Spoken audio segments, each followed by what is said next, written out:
I'm Swy-zick, and you're listening to the Bacon Bits and Bytes podcast. This is the podcast where a bit of business and a bite of technology come together.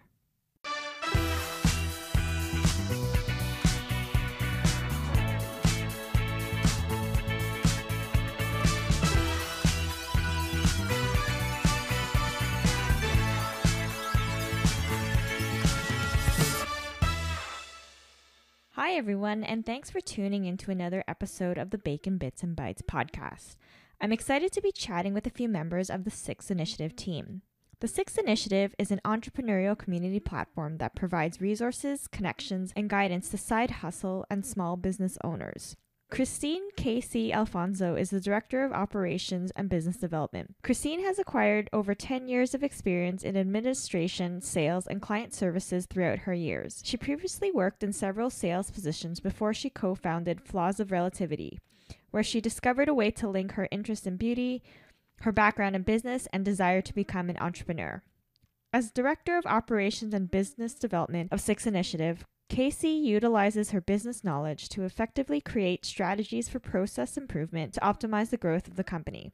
Her strong connection to support the entrepreneurship community allows her to keep the end in mind when connecting with potential businesses and developing relationships with clients. Marian Claudio, Director of Innovation Marketing and Business Development. Marian's passion for community engagement, marketing, and promotion can be traced back to her undergraduate days as a program coordinator and team lead in several campus initiatives at the University of Toronto. She has organized various events, liaised with different organizations, and was involved in creating several marketing campaigns. With her background in research and business, Marian has an integral role of supporting the entrepreneur and startup community by creating effective marketing strategies through the use of digital platforms and curating networking events. Apart from working on Swyszcz Initiative projects, she is also an entrepreneur with a passion for science, research, and beauty. By day, she works as a clinical research analyst at the hospital, and by night, she can be found working on her e-commerce and beauty consulting business. She's also a huge foodie, loves meeting new people, and loves to collaborate with other entrepreneurs all over the city. Jen Mickey Lamb, Manager of Creative Branding and Events Manager. Mickey is a creative guru and passionate educator. Founder of Mickey Paints and co-founder of Flaws of Relativity, after finishing school for teaching, she decided to take her passion for arts and start her own paint class business. Currently working as an administrative assistant at Sterling Hall, Mickey is able to build programs and train other educators to execute the programs. As an educator and passionate entrepreneur herself, Mickey is able to bring her education background, creativity, and enthusiasm to the team through the Swyszcz Initiative events and workshops. Welcome to the show, ladies. Hi. Hi. So glad for you to be all on the show today.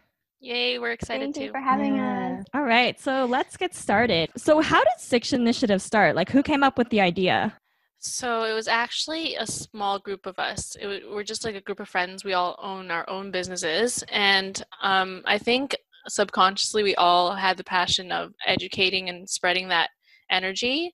And so we ran our first free event. And the first, I want to say like first couple events were free because we just wanted to build that community. And eventually we started branding it. And yeah, it just came together like that. Oh, cool. Yeah. So how do you specifically support entrepreneurs? Well, when it comes to entrepreneurs, because we're all business owners ourselves, we realize that a lot of business owners out there are missing that connection and community. Everyone's kind of just a standalone, and what's missing is that community and engagement with each other.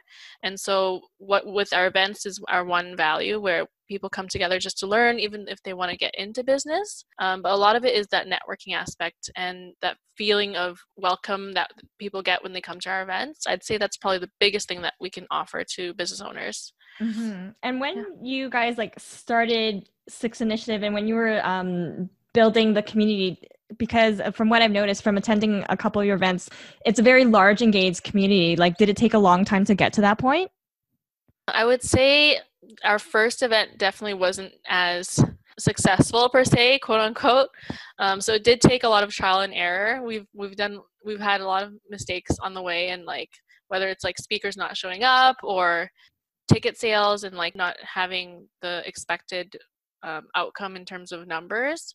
And so it definitely took us a while to really, and I think we're still learning, because especially with what's happening now too, there's been quite a pause and going online right now. So yeah, ladies, feel free to chime in. I think I have a few things to add, actually. It was a lot of it was based on experience, and that was collective experience as well over the years. We initially started the Six Initiative idea just a couple years ago, but the main concept was developed maybe 5 or 6 years ago.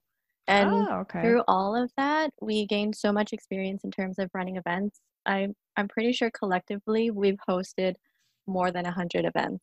Wow. Which is insane to kind of believe, but through all of that experience, we've come together to make sure that all of our events are engaging, all our attendees are well connected, and enjoy. Since you guys have like so much experience with respect to event planning, and I know from my own experience, like planning events are a lot of work. So how do you come up with the ideas like for your particular events? Marianne, I think you can tackle this one. Honestly, I feel like what really helps is coming together. We usually have like bi-weekly meetings or whenever we need to. And we just brainstorm a bunch of ideas that we have. And we usually have like a list of speakers we think that might be great for a certain topic. And then, I don't know, we just continuously like brainstorm from there, whether we want to make it into like a big event or into like an interactive workshop. Like, for example, when you spoke, Karen, at one of our events, we pretty much went from like a big event to, hey, let's make it super interactive so that people can actually like learn in this event. A lot of it is like based on the business owner community, because we want to like showcase them and help them with the branding awareness, but also what's happening in the world and what people want to learn. Mm-hmm. Yeah, I remember that event I spoke at. It was really fun because it had to do with sales. And I remember the activity was like we got into groups and we had to come up with pitches on how to sell the most random things, like a water bottle. And it was like a tea bag. Yeah. And we wanted to try something new. Yeah. And it worked out. Yeah, it's very different from a lot of the networking events I go to. Rather than just like listening to the speakers and people just exchanging business cards and stuff, like you feel you have like more authentic conversations. I think that's also what makes this really different from other networking events. And that's one question that we get a lot. And it's really about being creative, and you're actually talking to the best people, because Marianne and Nikki are definitely part of the creative team within Six Initiative. So they have a lot of the ideas within the team, and they're the ones that are shouting out the ideas during our meetings. So since, speaking of team, the Six Initiative team is relatively large, and correct me if I'm wrong, there's about 9 of you all together or as of now? Yes. We are a big team. And Marian, you mentioned that you have bi-weekly meetings when you're brainstorming. So having that many people on the team to like come together and like to plan and do decision making, like, is it hard to coordinate? And like, what is it like when you guys, get together and have your meetings? I think in the beginning, when we were kind of trying to figure out our roles and what exactly we're doing, because we're also very diverse and we're also, talented. It was kind of hard because everyone like had their own opinions and they had all these ideas. But I think what really helped is just being organized, or at least we try to be as much as we can, and having in-person meetings or Zoom calls now. We usually have an agenda for our meetings with a list of topics or questions that need to be addressed. It gives us direction because we all have, like I said, so many ideas, and sometimes our conversations can go in tangents, and we want to be mindful of the time that we have, and we want each person on our team to be heard. So some topics or questions might be directed to a certain person. If we have some small tasks or problem that we have to tackle, we have a Slack chat. I don't know if you ever heard of Slack. Yep. It really helps. Yeah. Because we have a group chat on there where we communicate often on what to address. And we also started using the Monday app, which is really, really useful because we're able to divide all our different tasks and assign them to each person. So by doing that, it gives us a lot of accountability, and it also keeps track of things we've done and what we need to do and who needs to do it. Wow, you guys are super organized. I love it. Yeah. And I think, yes, communication is also very, very key. It wasn't always like that, but definitely learned a lot through the process, especially working with a big team. Yeah. So with respect to your specific roles, and I'm sure like all of you, again, like you said, you're very diverse, you have different experience and you're all creative. How did you decide like who would take on what specific role? Was some people just like automatically like, all right, like I'll volunteer themselves for this role? Like I'm just curious to know like who assigned, like how was each role assigned? I think a majority of us, we actually nominated each other for the actual role just because it's kind of hard to pick and choose what you want to do, but also you want to know what other people you as well in terms of your strengths and what you can potentially fill in within the team. And that's why each of us do stick with our role, but then we also expand in terms of different tasks and projects that we take on. We are accountable for them and take responsibility for them. Whether or not it is within our role, we also ask each other for a lot of help when it comes to that. Yeah, it's kind of like with any startup where you're always like wearing a lot of hats as like the founders. And so I think eventually it was just being, again, like organized and working on each other's strengths too. So all of you have a full-time job and you have your roles at Swyszcz Initiative. So how do you balance between the two? I can start with that. Well, I think for myself, it wasn't too challenging because I feel like I've always been like a multitasker, which isn't a good thing. But I think in terms of balancing things, the more I'm doing, I feel the more I can get done. I don't know if anyone else can relate to that. Yeah, the busy people get things done. Yeah, definitely. And I get found bored. It exactly. I found it too in terms of like organization. Like that's probably, and time management. That was the number one thing, where time blocking, and even on my weekends, I'm always assigning my time to certain things, whether it's even like family time. I have to kind of assign that and like put that into my agenda, and so that's helped a lot too. But it's really doing what you love, and it's like it doesn't feel like work otherwise. Yeah, Google Calendar has become my best friend. I just send people invites in terms of meetings, and then I think what we also do when we schedule our meetings, right before we end our meetings, we make sure that the next one is scheduled as well. So I wanted to circle back to the networking events. A lot of people, they tend to find networking events overwhelming and intimidating. And what would you say to somebody who is interested in attending one of your events for the first time, but isn't really sure how to approach networking?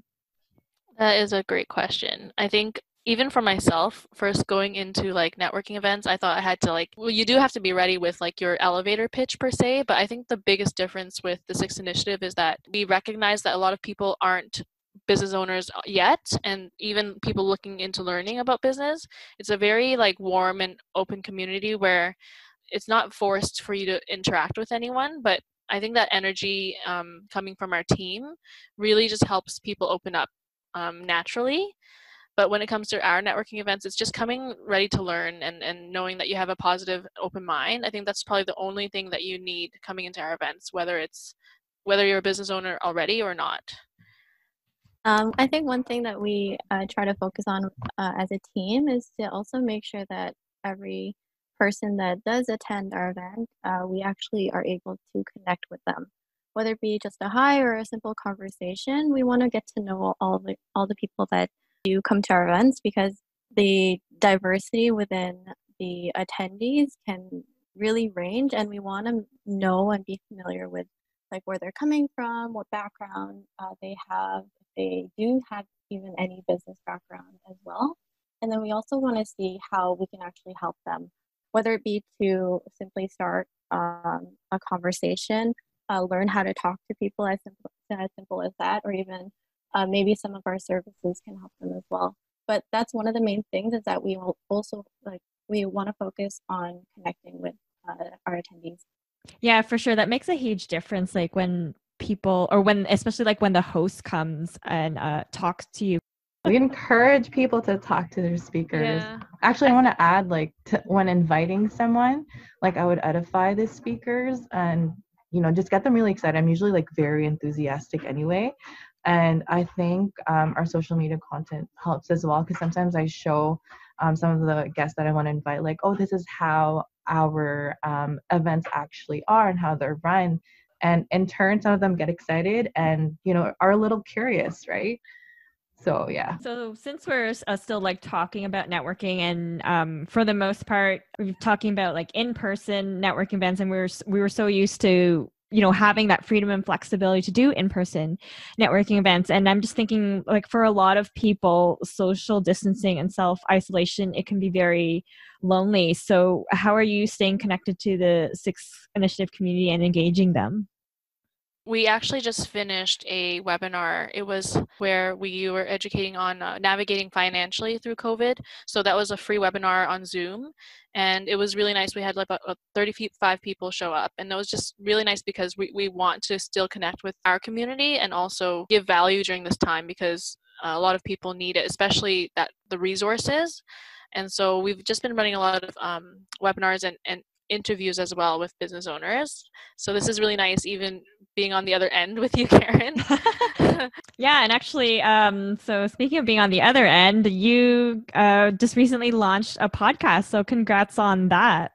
Thank you. Yeah, that's very exciting. And I think, given also the COVID situation, like it seems like a lot of people are launching podcasts, listening to more podcasts, just because it's a way we can still connect with each other and still able to get that authenticity through the voice alone. Yeah. Oh yeah, definitely. I think a lot more people have more time to do things that they've always wanted to do, or are just curious about, different podcasts and just learning different skills, because what else is there to do at home, right? Yeah, keep themselves busy so they don't go crazy. And everyone's always connected online. It's like the only way that we can, connect with other people and talk to other people. Yeah, that kind of touches on my next question. And we know that the digital world is pretty noisy to begin with. And now, do you feel it's extra noisy because everyone is more active on social media, and then now everyone is hosting all these online events? I actually love seeing that because it really brings out the creativity within every single person to actually challenge themselves to see what they're capable of. So people that, let's say, you wouldn't think to expect a webinar from, or a podcast, or just different creative things just come out, and it's so refreshing to see, actually. Yeah, I like Casey's perspective on that. I can definitely see the overwhelming in terms of like resources available now, because whether it's like your emails, you get like 10 a day. I don't know if it's just me. Yes. Where it's like those Yeah. COVID messages, or even like walking around, even though you shouldn't be walking around right now, but seeing the signs on businesses, it's noisy, but it is really nice to be challenged to kind of move forward with technology and learn what's already in trend, if that makes sense, because a lot of businesses that weren't on social media, now they're kind of forced to. Yeah, I think everyone's being pushed out of their comfort zone, right? And to learn things, especially if they're very like old school, because some businesses don't even use social media, but now they're forced to learn, like Mickey and Casey said, right? Yeah, even like the whole video chatting thing too. I was like telling a couple of friends about Zoom, and they were like, "What's Zoom?" I'm like, "Well, yeah." Oh my God, yeah. I had to teach my boss about that. It's so funny, actually. One of my friends posted on his Facebook status that Zoom was created 9 years ago. Oh wow. Wow. Oh wow, I didn't know it was that old. That's crazy. That's It's crazy. like the new Skype. Yeah, it's funny. I remember using Skype, and then when somebody said Zoom, I'm like, Zoom, what's this? And then once I transition over, I'm like, oh my gosh, it's game changing. Yeah. Oh It's yeah, it's crazy. amazing. Oh, So- and TikTok. Oh my God, everyone's going on TikTok now. I see like a lot of other businesses hopping onto it, so that's interesting. Yeah, if you're looking to grow as a business, TikTok is definitely the platform to start, just because what's going viral right now are a lot of videos, and that's what all eyes are going on. Right. Since we're talking a lot about how things are changing given like the current state of the COVID situation, do you think now would be a good time to like start your own business or consider it? I'm going to say definitely. And the Yes. reason why, of course, like I mentioned before, a lot of people are getting more creative, and you're going to see a lot more individuals stepping out of their comfort zone, doing things that they didn't think that they would do.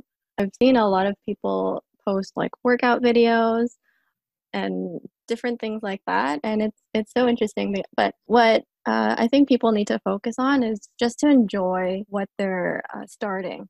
And the most important thing in that is because you don't want to stress yourself over starting something, especially what we're going with what we're going through right now. Mm-hmm. You don't want to add to your plate. Yeah, to add on to what Casey said too, like it's definitely the right time to kind of explore what your passions are, because we have the time right now. And also for myself personally, seeing just like job stability. Like I feel like with your side hustle, you have more control over how much work you can do, and finding your own business and like making your own paycheck, right? And so seeing a lot of people realize that with their jobs that they thought that were stable for like 20 years and just kind of get slipped right out under them. It's like with business owners, you have more control over your financial state too. Yeah, that's very true. I was just thinking, this is kind of a little bit of a side note, but I was looking on your bios, and underneath each of you had a quote, which I thought was really interesting for each of you. And I was wondering if you could explain why you chose that quote. So I'm going to start off with Mickey. And your quote was, "What you desire is deliberately placed out of reach so that you can become the person it takes to obtain it." It hits me even when you read it. Oh, I know. I was just like, boom. Damn. But I feel like this really resonates with me personally, because even as I'm journaling every morning, like my mission statement is to continuously grow. So when it comes to challenges, I try my best to not see it as a negative, because I'm constantly trying to get further. And so it's the balance of like being happy with where you're at, but also knowing that there's so much more that I can learn. And so when it comes to a goal that I have, I realize that I do need to learn new things in order to grow into that person, or like grow into this financial salary, for example, right? So it really pushes me just to learn new things every day and take obstacles positively. Cool. Okay. And Marian, your quote was, "No one is you, and that is your power." Oh, I think this resonates with me a lot, and I feel like too, well, everyone else, just because, how should I say this? Like in the world that we live in today, we're always constantly bombarded with ideas of what perfection means, or of lives that we wish we had, or people that we wish we could look like. And it's okay to admire what other people have, and to allow yourself to be inspired and to dream and look at all the pictures on social media, just as long as, I guess, you don't make yourself feel that you aren't worthy of reaching the levels of greatness that you aspire to. And I think what's important is that you have to remember that your individuality is what makes you beautiful, and that you're worthy of everything that this world has to offer, and no one can ever take that away from you. And that's why no one's you, and that's your superpower. I love it. Oh, so inspirational. Oh, and I just want to add, because I love this author, Marie Forleo, if you've ever heard of her. Mm-hmm. In every podcast that she has, she always says, it's like something along the lines of, the world needs that special gift that only you have. Yeah, I think that's the exact line. Nice. All right. And Casey, yours is short and sweet. You're worth it. Yes. Oh my gosh. So this actually started maybe about 5 or 6 years ago. I was actually at a really low point in my life, and I was just reminded of this, and someone asked me why I was doing what I was doing. And this quote actually hit me. For some reason, it just popped into my head. And since then, I've always told myself this. And why this is so important to me is because it's basically reminding myself, it's more self-talk than anything. It's kind of selfish, but it's more for me than anyone else. Mm-hmm. But I do tell this to anyone that I do meet that I hope to empower. But I always remember that I'm the best investment, and to focus on what I can do better and what I can be great at, and to finish what I start. And always focus on the end goal, but never forget why I start. When we're talking about like entrepreneurship, and again, these days, like we have the technology, we have like the tools, we have the social media and the ability to connect with others. Do you honestly feel that like anybody has the potential to become an entrepreneur if they were really enthusiastic and passionate about it? Or do you think, do you think there are certain qualities that entrepreneurs should have?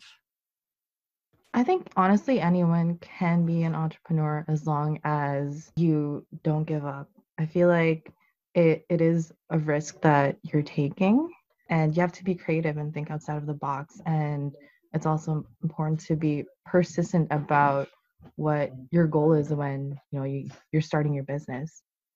I think I want to add on to that as well is if you have a good idea and you really think it's a good one, just start it.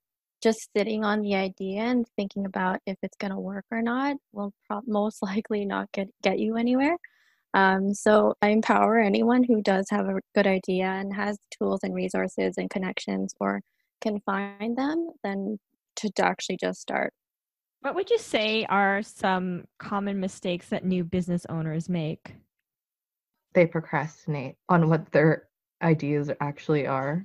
I feel like if you want to start something, I know some people just kind of like float on the idea and don't really, like take action, and they may seek advice from the wrong people. That's why, like Casey said, it's important to just start, stop procrastinating, seek advice from the right people, and also learn how to network. It really gets you outside of your comfort zone, and also support other businesses because you don't know who you're going to meet and what impact they're going to have on your life.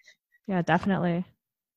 Casey, did you want to add to that? Yes, to add on, I actually want to add on the fact that oftentimes we see a lot of people quit so early on when they're so close. And it's so interesting to see. There's this like visual that I'm thinking of right now of that photo where like there's this man digging through the ground and he's maybe a centimeter away from his end goal. And oftentimes that may be the case for some people. So really hang on and tie a knot at the end of the rope and hold on because you might actually be close to where you want to be. That's so true. I'm also thinking about too how a lot of people, they've started businesses or say their first couple of businesses, they failed for whatever reason, and then they started another one and that ended up becoming successful. So on, I guess you could say the flip side, like at what point do you decide to like quit and like pivot or to start something completely different? Find a mentor if you don't already have one, but also be surrounded by other business owners as well who have watched you grow and have been a part of your journey, and seek advice because you may not see something that they see. So it's actually really good to have another pair of eyes, a third, a fourth, a fifth. So definitely take that into consideration. Yeah, no, that's really great advice. Okay. As you know, these days, more people have the option to work from home. So with that being said, do you think employees will push for that more once the pandemic is over? Or do you think that they will end up looking for jobs where they can work from home? Oh, hell yeah. Personally, for me, I'm working from home now, and I would definitely push for it. I know it's different for, let's say, for example, for some moms who have to take care of their kids. I know, like, some of my coworkers, they said that it's hard to work when their kids are running around or, like, bugging them. But I love the flexibility. I love not commuting. It's saving me a lot of money. There's more time with, your loved ones and family. I also like wearing no makeup all the time, which Sweatpants. is, yes, and like it's so refreshing for my skin. It's so nice. And if I wasn't stuck at home, it's nice to choose the environment where, you could work at. And we weren't in quarantine, I would choose to work at, you know, like a nice coffee shop or like a co-working space or just something, you know, just something outside of the house. Oh, and also I can work out whenever I want if I can push myself to. I feel like Yeah. more companies are heading that direction anyway, where they're actually giving the option for employees to choose for themselves if they want to work at the office or work from home. And plus, it's actually a lot better for the environment. Yeah, it's true. I'm seeing a lot of images on Instagram and other forms of social media where they show what it was like before people like were self-isolating, you know, like a lot of air pollution, and then showing a photo afterwards, and it's just like two completely different photos. It's like crazy to see how blue the sky was. Yeah, it's so crazy. Yeah, it's nice actually. And seeing the roads so nice and free. It's like you can drive anywhere without rush hour. Okay, so in addition to working from home, let me ask, what are you currently binge watching or binge listening to? Ooh. So I never really watched Gossip Girl as much when it came out. So I'm binge watching all of that. Oh my God, I love that show. I've watched it like twice. I know. My boyfriend kept saying that he was always commented on looking like the Asian Chuck Bass. I'm like, okay, I kind of see that. All Wow. right. But yeah, I love it. So I finished watching 100 Humans. It was so interesting. I don't completely believe it 100% in terms of like the results, but I think it's a good show to watch just to pass time. And then I also started watching Friends. Oh. Yeah, this is my all-time favorite show. I've been watching like on CBC, they have a lot of shows that you could watch like for free but with ads, but I've been watching, have you heard of the show Fridge Wars? I think I've seen. No, I haven't. So I've seen the basically covers.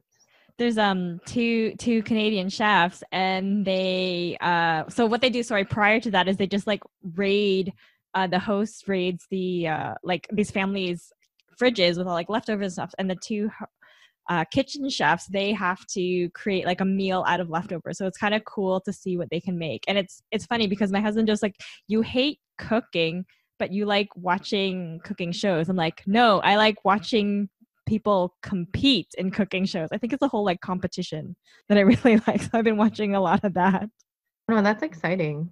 It is nice to watch other people cook and then wishing that you could eat what they cook. It's like, I wish I was a judge on that show. I know. Oh my God, that would be like the best job ever. What about books? Like, are there any like certain business books that you could recommend? Oh, in a time like this, I mentioned her name before, but I absolutely love Marie Forleo. Her newest book is called Everything is Figureoutable. So if you're going through something, honestly, just read that. It's all for business owners and people who want to start a business, or if you feel like you're just stuck. She goes by that motto, everything's figureoutable. And I'm still reading through it, but it's so good. And listen to her podcast too. Like, she gives really amazing tips, and she interviews a bunch of these entrepreneurs in different areas of business, and it's just so good. That's all I can say. Just listen to it and read her book. Okay, do what Marian says. Read the book and listen to the podcast. What about you, Casey? Any books that you could recommend or anything you're currently reading? One book that I would recommend would be Start With Why by Simon Sinek. Oh yeah, that's a good one. Definitely. Oh, I love that. Yeah. Talking about like the movement to help people become more inspired, whether it be at work or their job. But in terms of podcasts, well, I listen to a lot of TED Talks on YouTube. And I love just listening to a variety of them, not focused on like a specific genre, just like learning. All right, so before we sign off, I have one question to ask both of you is, what is your definition of success? Oh, I think I could go on, but I think one thing that I think about is this quote about being rich. So to me, it's kind of like being rich in knowledge, rich in adventure, rich in laughter, rich in health, rich in family, and rich in love. I think that pretty much sums up what, for me, my definition of success is. It's just being happy and being around those that you love. Yeah, I would agree with Marianne on that. But to add on is to actually find your purpose in this world or in this life, to figure out what you're actually good at as well. Once you've kind of mastered that or defined that, you're more likely to reach whatever defines success for you. Amazing. All right. So if people wanted to get in touch with Swyszcz Initiative, where can they find you? They can find us on social media at Swyszcz Initiative, or they can email us at info@the6initiative.ca. Or any of our social media platforms. Great. So thank you so much for chatting with me this evening. It was really great. I had a lot of fun and a lot of laughs. So just heads up. Thank you so much. Oh, no problem. Just a heads up. I think we're going to have a blooper episode as like a bonus episode to this because we had a lot of fun and a lot of laughs doing this. Sounds good. All right. Thanks for tuning in, everyone, and stay tuned for more episodes. Ciao for now. Stay tuned for more episodes. Ciao for now. Thank you so much for tuning in to this episode of the Bacon Bits and Bytes podcast. If you enjoyed the content, please subscribe, leave a review on iTunes, and share this podcast with your family and friends. You can follow the podcast on Facebook, Instagram, and LinkedIn at Bacon Bits and Bytes. And on Twitter, it's baconbits_bytes. Ciao for now.